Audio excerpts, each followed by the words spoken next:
Welcome back. Perhaps out of all the sections of work you do in life sciences, this process poses some of the biggest moral and ethical questions you are having to answer for yourselves right now. You are bombarded with messages from printed advertising media, music and entertainment, visual advertising, music, media, lifestyle advertising, and friends and society. Most of these messages advocate that life is better for you if you are free to do as you want to. And so you are pressurized into possibly making choices or decisions that are unwise or that you regret later on. It's easy accepting your excretory system or your digestive system as a teenager, but your reproductive system offers challenges that make you wonder what it's all about. The good news is that a vast majority of people make it through adolescence. But what is more important when you do come through adolescence is, what is your state of your ethics and what are your morals like? What have you learned? What are you going to hold on to as you enter into adulthood? Are you okay in your own head about your body and who has used it? We'll get back to this idea a little later on. But for now, we will look at the human male reproductive system and what it consists of. One pair of testes, which are the sex organs that produce the male gametes, or sperm cells, during the process of spermatogenesis. A number of tubes for the delivery of sperm from when the sperm is made into the female body. Accessory sex glands, which contribute substances to the sperm. A penis, which is used for copulation and delivery of the sperm into the female body. Let's look at each part in turn. There are two testes, singular testis, with two main functions.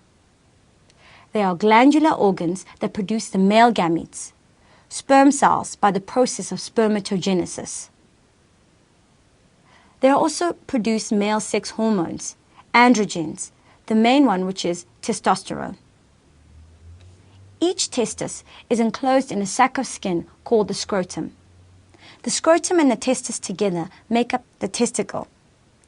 The testicles hang outside the body where the temperature is slightly lower than the body temperature. This is for optimal sperm production. Sperm cannot be produced if the temperature is too high. Each testis is made up of hundreds of meters of tightly coiled tubes called the seminiferous tubules. The seminiferous tubules have specialized tissue lining them. This tissue is called the germinal epithelium, and you have already learned how spermatogenesis begins in the germinal epithelium.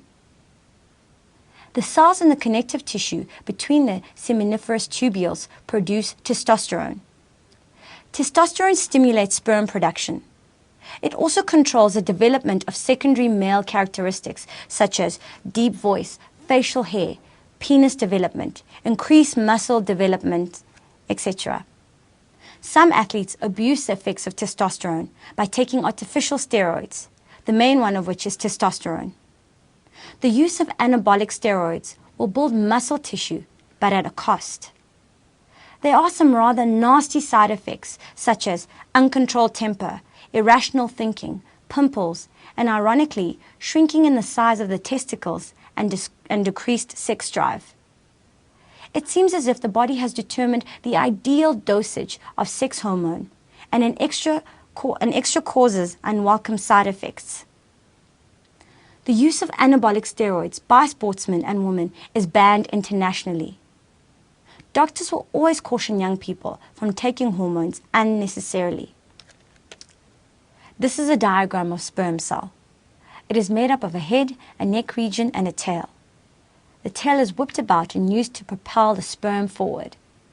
The sperm needs to swim up the uterus and into the oviducts once it is in the female body. The tail is responsible for this movement. The neck region is rich with mitochondria. Can you think why the sperm cell would need so many mitochondria? Mitochondria make ATP, which is the cell's form of usable chemical energy. The tail needs ATP in very large amounts in order to move.